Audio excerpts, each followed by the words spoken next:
Hello बच्चों, मेरा नाम है मोहित और आपका स्वागत है हमारे यूट्यूब चैनल हिस्ट्री चैंपियन में। तो जैसा कि आप जानते हो, आपका जो पेपर होने वाला है विश्व का भूगोल, उससे संबंधित जितने भी महत्वपूर्ण आपके सामने प्रश्न हैं उनका अध्ययन करने वाले हैं। यूनिट फर्स्ट, यूनिट सेकंड और यूनिट थर्ड का ऑलरेडी रिवीजन कर चुके हैं। अब अपन पढ़ने वाले हैं आपके सामने कौन सी, यूनिट नंबर 4, जिसमें अपन उत्तरी अमेरिका का भौगोलिक अध्ययन के बारे में विस्तार से पढ़ने वाले हैं कि उत्तरी अमेरिका का भौगोलिक अध्ययन क्या होता है उसके बारे में।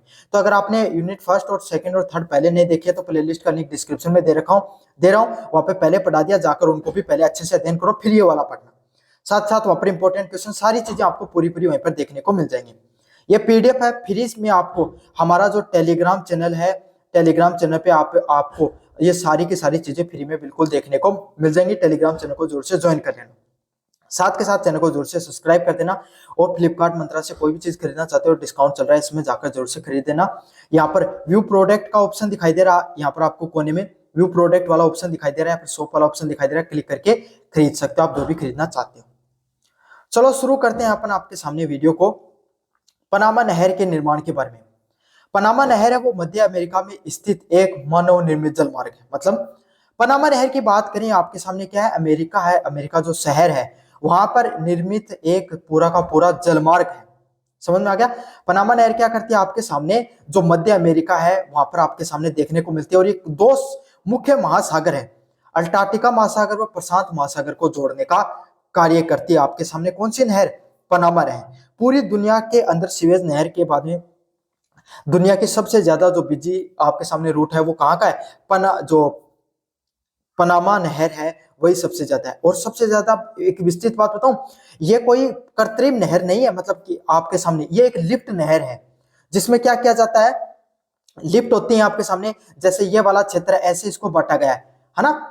इस वाली लिफ्ट में पानी भरा जाएगा, फिर ये क्या है, नाव आगे बढ़ जाएगी, फिर इस पानी को खाली करके इसमें फिर नाव को आगे बढ़ाया जाता है। इस प्रकार से लिफ्ट सिस्टम चलता रहता है। ये कोई कृत्रिम नहर है, कोई एक प्रकार की प्राकृतिक नहर नहीं है। ये बहुत ही शानदार नहर का डिजाइन किया गया है, बहुत ही शानदार आपके सामने नहरी ढांचा बनाया गया है।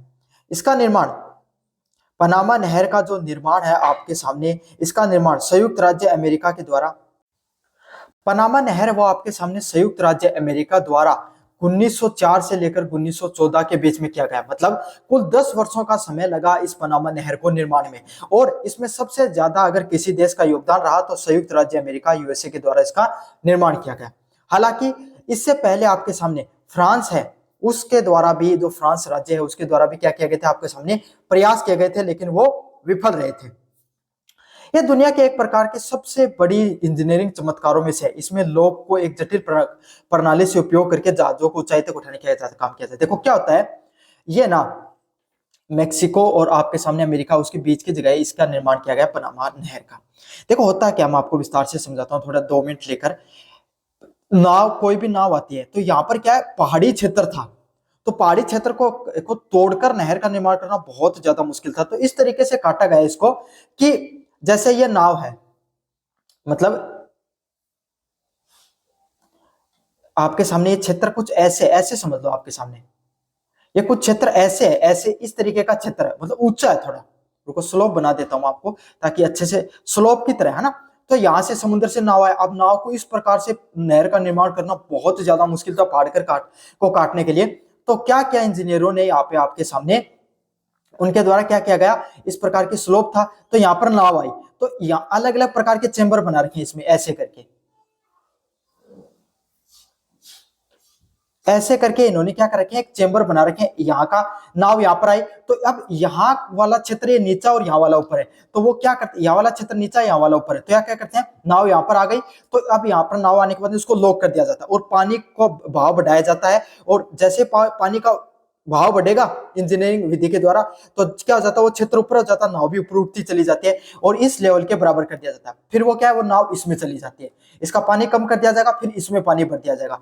ये वाला क्षेत्र और भी ज्यादा, ये इससे ज्यादा ऊंचा है, क्यों, पहाड़ी क्षेत्र है ना, तो ये उससे वाला ऊंचा क्षेत्र है। तो इसको क्या, फिर यहाँ पर नाव पहुंची, इसका लेवल बढ़ाया, ये यहाँ पर पहुंच गए। इस प्रकार से नाव को आगे लेकर जाया जाता है। इसको एक पूरा लॉक सिस्टम बनाया गया है, एक पूरा चाहे आप ये समझ लो कि अलग अलग प्रकार के खांचे बनाकर लॉक सिस्टम के द्वारा इसका निर्माण किया गया। अब तो आपको समझ में आ गया होगा। बाकी यूट्यूब पे वीडियो पड़े होंगे पनामा नहर से संबंधित, किस तरीके से काम करती है वो देख लेना, लेकिन पहले ये देख लेना।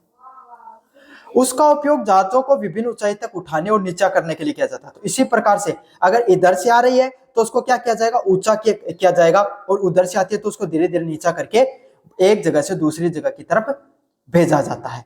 तो इस तरीके से जो जटिल प्रणाली है, लोक सिस्टम है, वो इंजीनियरों के द्वारा निर्माण किया गया, क्योंकि पहाड़ को काटकर जो इसका निर्माण करना, इस नहर का निर्माण करना बहुत ही ज्यादा इम्पॉसिबल था, असंभव सा नजर आ रहा था, इसीलिए उन्होंने इस प्रकार की विधि का उपयोग किया।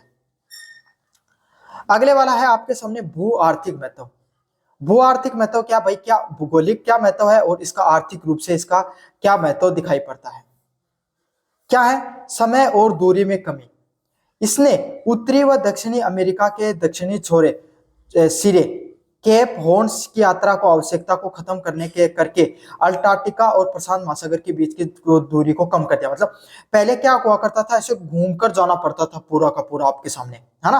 अब आपके सामने वो सब नहीं करना पड़ता, वो सीधा का सीधा जो नावें हैं, सीधे सीधे जो जहाज है वो निकल जाती हैं, कहां से, अंटार्कटिका से सीधे प्रशांत महासागर की तरफ चल जाती हैं, और आपके सामने जो दूरी है वो काफी ज्यादा कम हो गई है।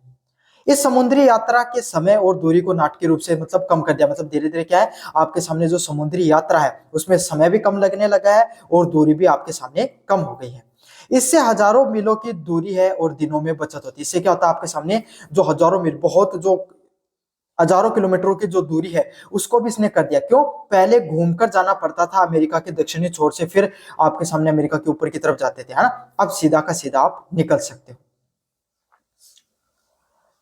अगले वाला पॉइंट आपके इसके अंदर व्यापार का बढ़ावा। विश्व व्यापार व वाणिज्य को बढ़ावा मिला। तो अब इससे क्या हुआ, एक तो आपके सामने जो तेल है वो भी कम लगता है भाई जहाजों का, और आपके सामने विश्व का जो व्यापार है वो भी सरल व सुगम तरीके से होना शुरू हो गया है, जिससे परिवहन की लागत कम हुई है और विश्व आपूर्ति जो श्रृंखला है वो क्या हुई, और भी अधिक कुशल हो गई है। मतलब आपके सामने क्या हो गया है, इससे जो पूरी दुनिया का जो वाणिज्य वो व्यापार है वो और ज्यादा बढ़ा है। क्यों, क्योंकि परिवहन में जो जहाज है वो कम तेल खर्च होता है उनका, और आपके सामने विश्व की जो आपूर्ति श्रृंखला है वो और भी ज्यादा मजबूत हो गई। यह पश्चिमी अमेरिका और पूर्वी एशिया व पूर्वी यूरोप, पूर्वी अमेरिका को यूरोप से जोड़ता है। ये क्या करता है, पश्चिमी अमेरिका, अमेरिका का, ये अमेरिका है, इसका जो पश्चिमी तट है इसको पूर्वी एशिया से, मतलब ये समझ लो ग्लोब गोल है ना आपके सामने, ग्लोब गोल होता है, अगर मैप में समझोगे तो नहीं समझ में आएगा आपके सामने। अमेरिका का जो पश्चिमी क्षेत्र है इसको जापान से जोड़ने का कार्य करता है एक प्रकार से, तथा पूर्वी अमेरिका को, ये पूर्वी अमेरिका इधर की साइड वाला, ये तो ग्लोब में भी, उसमें भी समझ आ जाएगा मैप में, उसको यूरोप से जोड़ने का कार्य करता है। तो एशिया से भी जुड़ गया अमेरिका अच्छे से, मतलब अमेरिका, एशिया से कोई चीज आती है वो यूरोप से, अमेरिका से होती हुई सीधी जा सकती है, और यूरोप की चीजें तो आपके सामने अमेरिका में आसानी से पहले से ही पहुंच थी उनकी। तो अगले वाला पॉइंट आपके सामने रणनीतिक महत्व। संयुक्त राज्य अमेरिका के लिए रणनीतिक और सैन्य महत्व बहुत अधिक था। मतलब इससे क्या हुआ, जो अमेरिका आपको पता है पूरी दुनिया पे राज करता है, उसको क्या होता है, उसको अपनी सैन्य ठिकाने बनाने की बहुत ज्यादा जरूरत है। तो इस नहर के माध्यम से उसने क्या कर दिया, जो सैन्य जो गतिविधियां हैं अब वो आसानी से आ जा सकती हैं, सैन्य गतिविधियां भी बहुत अधिक बढ़ गई हैं, क्योंकि उसे अपने नौसैनिक बेड़े को दोनों महासागरों के बीच में स्थानांतरित करने की क्षमता प्रदान की। इससे क्या, उसकी नौसेना और ज्यादा मजबूत हुई। अब वो एशिया में भी अपनी नौसेना आसानी से ले जा सकता है, और यूरोप में भी अगर उसको कभी अपनी नौसेना को ले जाने का जरूरत पड़ी, नौसेना को स्थापित करने की जरूरत पड़ी, तो वो बहुत आसानी से अपनी नौसेना को वहां पर भी लगा सकता है। तो यही आपके सामने जो संयुक्त राज्य अमेरिका है उसके लिए यह सबसे ज्यादा महत्वपूर्ण रहा, क्योंकि उसके जो सैन्य ठिकाने हैं उसको भी इससे मजबूती मिली, साथ के साथ उसका व्यापार व वाणिज्य है वो एशिया व यूरोप तक बहुत आसानी से फैल गया। अगले वाला पॉइंट है आपके सामने क्षेत्रीय विकास। पनामा और उसके आसपास के क्षेत्रों का विकास, आर्थिक विकास को बढ़ावा दिया। मतलब पनामा और उसका जो आसपास का जो क्षेत्र है उसका क्या हुआ, इससे जो उसका आर्थिक विकास भी बढ़ा। क्यों, क्योंकि भाई अमेरिका है वो क्या करता है, जो पनामा से गुजरने वाले जितने भी जहाज होते हैं ना उससे टैक्स लेता है, और भाई जहाज गुजरते हैं तो लोग भी गुजरते हैं, वहां से लोग गुजरते हैं तो क्या होता है, टूरिज्म भी बनता है, साथ के साथ वहां के आसपास के जो क्षेत्र है वहां पर क्या होता है, आपके सामने लोगों के लिए व्यापार है उसको भी बढ़ावा मिलता है, आर्थिक विकास भी दिखाई देता है। पनामा आज के समय सिर्फ एक नहर नहीं है, पनामा की बात करें अगर, वो अमेरिका के दृष्टिकोण से सिर्फ नहर नहीं है बल्कि एक वैश्विक व्यापार की धमनी है। धमनी मतलब क्या, जो अपने नस होती है ना, जैसे खून गुजरता है आपके सामने, जो रक्त गुजरता है उसी को धमनी के नाम से बोला जाता है, तो वही है उसी तरीके से। क्यों आपके सामने? क्योंकि अगर आपके सामने अगर एक दिन सवेज नहर और पनामा नहर रुक जाए तो पूरी दुनिया का व्यापार रुक सकता है। आपके सामने जो खाने पीने की चीजें हैं, आपके सामने जो और अन्य चीजें, वो आपके सामने उसकी आपूर्ति बाधित हो सकती है। बहुत ज्यादा रणनीतिक रूप से महत्वपूर्ण है दोनों की दोनों नहरें। तो ये मैंने आपको विस्तार से बता दिया है पनामा नहर का प्रश्न। अगले वाला प्रश्न आपके सामने, इसमें संयुक्त राज्य अमेरिका के प्रमुख औद्योगिक क्षेत्रों का वर्णन कीजिए। तो संयुक्त राज्य अमेरिका के कौन कौन से प्रमुख औद्योगिक क्षेत्र हैं उसके बारे में अपन विस्तार से पढ़ने वाले हैं, विस्तार से उसके बारे में पढ़ेंगे। संयुक्त राज्य अमेरिका विश्व की सबसे बड़ी अर्थव्यवस्था है और उसके पास कई विकसित औद्योगिक क्षेत्र है। मतलब अगर अपन संयुक्त राज्य अमेरिका की बात करें तो पूरी दुनिया की सबसे बड़ी अर्थव्यवस्था है। पूरी दुनिया पे अगर कोई देश है जिसके पास सबसे ज्यादा धन दौलत सैन्य व्यापार, जिस चीज पे जो सबसे ज्यादा है, वो कौन सा आपके सामने? संयुक्त राज्य अमेरिका। पूरी दुनिया में ऐसा कोई क्षेत्र नहीं है जो उसपे जिसपे वो नियंत्रित नहीं करता है, जहां चाहता है वहां पे अपने अपने कानून अपने नियम कायदे लगवा देता है उस देश से। जिस पे चाहता है उसको क्या कर लेता है? अपने हथियार लेता है, वापस से ठिकाने बना लेता है। कोई भी दुनिया में गृह युद्ध दिखाई पड़ता है, अमेरिका वहां सबसे पहले वहां पर पहुंच जाता है। तो अमेरिका सिर्फ अर्थव्यवस्था ही सबसे बड़ी नहीं, बल्कि पूरी दुनिया में सबसे ज्यादा उसका राजनीतिक रूप से महत्व है, औद्योगिक रूप से भी उसका ज्यादा महत्वपूर्ण है। कोई भी देश है वो क्यों अमीर होता है? अपने उद्योगों के माध्यम से अमीर होता है। तो यही है, आज अपन पढ़ेंगे कि जो आपके सामने किस तरीके से संयुक्त राज्य अमेरिका है वो पूरी दुनिया में सबसे ज्यादा अमीर हुआ। कैसे हुआ आपके सामने? पहला प्रश्न इसका, महान झीलें व पूर्वोत्तर क्षेत्र, manufacturing belt and rust belt. यह पारंपरिक औद्योगिक क्षेत्र था जो आपके सामने अमेरिका के जो झीलों वाला क्षेत्र था, वो पहले से क्या हुआ करता था? औद्योगिक केंद्र हुआ करते था, जहां पर शिकागो, डेट्रॉइट, क्लीवलैंड व पीटर्सबर्ग जैसे शहरों को कवर करता है। तो यहाँ पे अलग अलग प्रकार के औद्योगिक क्षेत्र है वो पहले से ही देखने को मिलते थे। उन औद्योगिक क्षेत्रों की बात करें जो प्रमुख रूप से शिकागो शहर है, डेट्रॉइट शहर है, क्लीवलैंड शहर है और पेट्रोइट जैसे जो शहर है, ये आपके सामने जो है झीलें हुआ करती हैं उसके किनारे भाई झील हुआ। पहले अपने पुरानी सभ्यताएं और प्राचीन सभ्यताएं कहाँ पर निर्मित हुआ करती थी? जहां पर पानी मिलता था। और यहाँ पर क्या इन सब शहरों के आसपास झीलें देखने को मिलती है बड़ी बड़ी। तो इसके कारण क्या, वहां पर बड़े बड़े शहरों का निर्माण हुआ, और शहरों का निर्माण हुआ तो क्या हो गया? आपके सामने व्यापार का भी निर्माण होना शुरू हो गया। यहाँ के आसपास आपके सामने अलग अलग प्रकार के जो उद्योग दिखाई पड़ते हैं, जैसे लोहा इस्पात का उद्योग, लोहे का उद्योग देखने को मिलता है, खास करके कहाँ पर? पीटर्सबर्ग नामक जगह है। तो ऐसे से जो पीटर के जूते आते हैं ना, वो उसी से याद कर लेना इसको, है ना। लोहा इस्पात का उद्योग देखने को मिलता है। ऑटोमोबाइल का उद्योग है वो कहाँ पर देखने को मिलता है? डेट्राइट नामक जगह है, वहां पर आपके सामने किसका? ऑटोमोबाइल का उद्योग देखने को मिलता है। साथ के साथ मशीनरी व भारी उद्योगों के लिए भी प्रसिद्ध है। और ये क्षेत्र आपके सामने किस चीज के लिए प्रसिद्ध है? आपके सामने जो मशीनरी और जो भारी उद्योग है उसके लिए ये क्षेत्र काफी ज्यादा प्रसिद्ध है। हालांकि इन क्षेत्रों में अब कुछ गिरावट आई है, लेकिन अभी भी महत्वपूर्ण है। क्यों भाई? प्राचीन समय की बात करें तो ये सब उद्योग बहुत ज्यादा पॉपुलर थे प्राचीन समय में। जहां पर लोहा इस्पात का उद्योग पीटर्सबर्ग में वो सबसे ज्यादा महत्वपूर्ण था।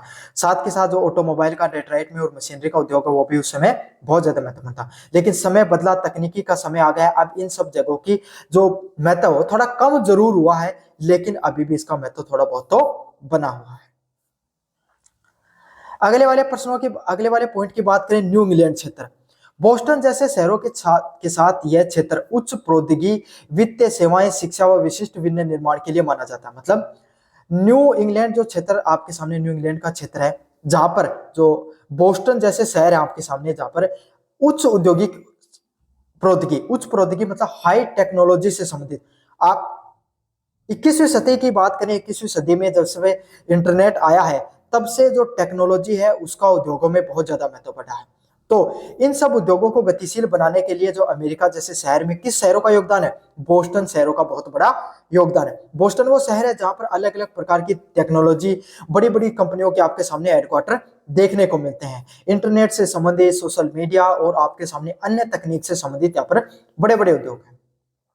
वित्तीय सेवाएं, आपके सामने जो फाइनेंशियल कैपिटल भी बोला जाता है, मतलब फाइनेंशियल मतलब जैसे स्टॉक मार्केट में पैसे को इन्वेस्ट करना हो गया आपके सामने, बड़े बड़े बैंक हो गए, बड़े बड़े रिजर्व हो गए आपके सामने। इस प्रकार की जो वित्तीय सेवाएं होती हैं वो कहां पर देखने को मिलती हैं? बोस्टन जैसे शहर में देखने को मिलते हैं। साथ के साथ शिक्षा व विशिष्ट विनिर्माण के लिए भी इस क्षेत्र को बहुत जाना जाता है। किस चीज के लिए जाना जाता है? शिक्षा के लिए और आपके सामने विशिष्ट विनिर्माण के लिए, मतलब सेवाओं के क्षेत्र के लिए। आज के समय अगर अपन बात करें, वर्तमान भारत की बात करें या दुनिया की बात करें, तो उद्योगों को 3 प्रकार से बांटा गया है: प्राथमिक, द्वितीयक व तृतीयक उद्योग। प्राथमिक उद्योग होते हैं जैसे खनन, कृषि और आपके सामने जो मछली पालन या पशुपालन, मतलब जो प्राकृतिक रूप से जो उद्योग होते हैं उनको प्राथमिक उद्योगों के नाम से जाना जाता है। इन सब उद्योगों का प्राचीन समय में बहुत महत्व है, लेकिन आज के समय इनका महत्व धीरे धीरे कम हो गया। दूसरे प्रकार के उद्योग द्वितीय उद्योग होते हैं, जिनमें क्या होता है, आपके सामने मैन्युफैक्चरिंग उद्योग बोला जाता है। जैसे आपने क्या किया, कोई गाड़ी का निर्माण कर लिया, आपने कोई मशीन का निर्माण कर लिया, कोई वायुयान का निर्माण कर लिया, तो इस प्रकार के उद्योगों को द्वितीय उद्योगों के नाम से जाना जाता है। समझ में आ गया? तीसरे उद्योग होते हैं जिसको तृतीय उद्योग बोला जाता है, सर्विस सेक्टर के नाम से बोला जाता है, जिसमें तकनीक के उद्योग, जैसे मैं आपको पढ़ा रहा हूँ ऑनलाइन, कोई टीचर, डॉक्टर, है ना, इन्फ्लुएंसर, ये सब उद्योग होते हैं, इनको सेवाओं का उद्योग बोला जाता है। और ये सेवाओं का उद्योग है वो सबसे ज्यादा कहां पर है? आपके सामने बोस्टन शहर में सबसे ज्यादा पाया जाता है। और पूरी दुनिया की अर्थव्यवस्था में जो सेवाओं का उद्योग है वो इस समय जो 21वीं शताब्दी में उनका सबसे बड़ा योगदान है। तो इन सब चीजों का जो विशिष्ट जो विनिर्माण के लिए इनको जाना जाता है। समझ में आ गया? बोस्टन क्षेत्र।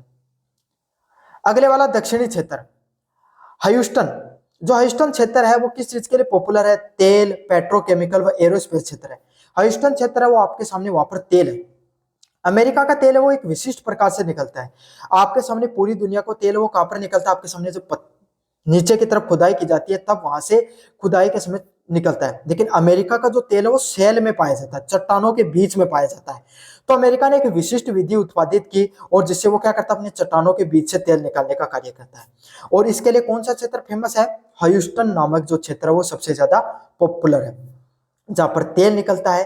तेल मतलब प्राकृतिक गैस, प्राकृतिक जो क्रूड ऑयल निकलता है। और जहां पर प्राकृतिक तेल निकलता है वहां पर पेट्रोकेमिकल, मतलब जो आपके सामने उससे संबंधित जो उद्योग होते हैं, जैसे पेट्रोलियम, डीजल, ग्रीस, जो वैसलीन हो गया आपके सामने, और जो आपके सामने जो केरोसिन जैसे जो और जो चीजें निकलती हैं क्रूड ऑयल के साथ, उससे संबंधित उद्योगों का विनिर्माण होता है। साथ के साथ यहाँ पर एरो स्पेस से संबंधित, मतलब स्पेस टेक्नोलॉजी से संबंधित उद्योग भी दिखाई देते हैं ह्यूस्टन नामक जगह पर। अलग अलग जगह की बात करें आपके सामने, अटाल्टा, फ्लोरिडा जैसे शहरों में तेजी से विकसित हुए। साथ के साथ अगर अपन बात करें अल्टार्कटिका नामक जगह की और फ्लोरिडा जैसे शहर हैं, ये बहुत ज्यादा तेजी से विकसित हुए जगहों में से है।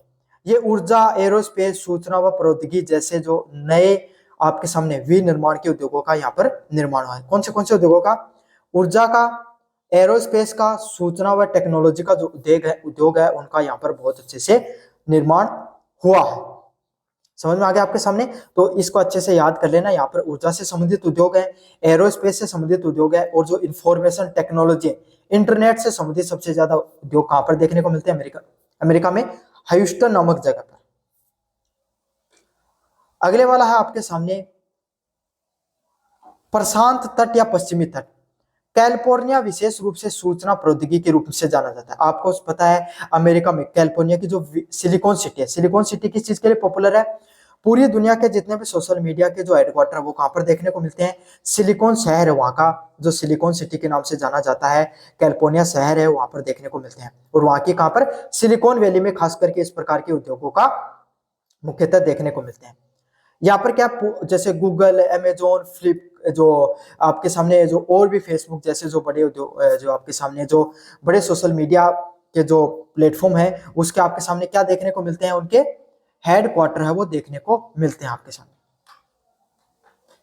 अगले वाला प्रश्न की बात करें आपके सामने, यहाँ पर एरोस्पेस, मनोरंजन व उच्च टेक्नोलॉजी से संबंधित उद्योग मुख्यतः देखने को मिलते हैं। किस प्रकार के उद्योग देखने को मिलते हैं?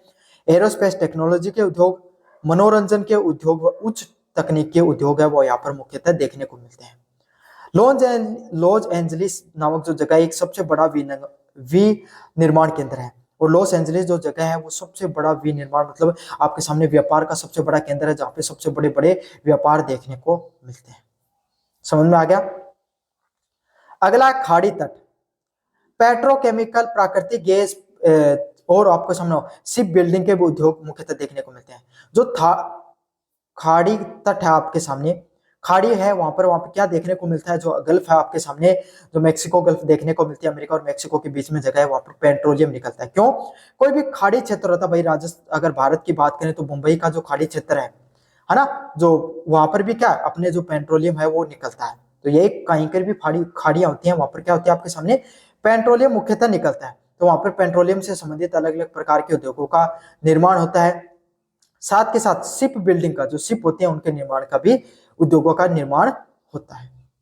यह क्षेत्र अपने जो अलग अलग प्रकार के क्षेत्रों की बात की, अपने अपने समृद्ध प्राकृतिक संसाधनों के लिए जाने जाते हैं। मतलब यहाँ पर अलग अलग प्रकार के जो प्राकृतिक संसाधन निकलते हैं, खनिज निकलते हैं, पेट्रोलियम निकलता है, कोयला, इस्पात जैसे उद्योग जो खनिज है वो निकलते हैं। यह क्षेत्र आपके सामने कुशल श्रम के लिए भी जाना जाता है। किसके लिए? अमेरिका जैसे शहरों की एक खास बात, अमेरिका जैसे देशों की एक खास बात है कि वहां पर जो श्रमिक है, काम करने वाले हैं, वो बहुत ज्यादा कुशल हैं, स्किल्ड है। भारत जैसे देश में बस इसी चीज की कमी है कि हमारे पास टेक्नोलॉजी की भी कमी है, और हमारे पास अगर उस टेक्नोलॉजी को चलाने लायक क्या है, कुशल श्रमिक भी नहीं। मजबूत बुनियादी ढांचे का भी निर्माण किया जाता है तथा तकनीक व नवाचार का भी क्या हुआ, विकास हुआ। साथ के साथ क्या, जो भारत में बहुत ज्यादा बुनियादी ढांचा उसका निर्माण किया गया, और नवाचार है उसका भी क्या किया गया, आपके सामने जो विकास हुआ है। तो इस प्रकार से आपके सामने जो यूनिट नंबर 4 है, जहाँ पे उत्तरी अमेरिका के बारे में अपने भौगोलिक अध्ययन किया, पूरा का पूरा। कैसा लगा वीडियो जरूर से बताना, चैनल को जरूर से सब्सक्राइब कर देना, अपने दोस्तों को जरूर से शेयर कर देना। धन्यवाद।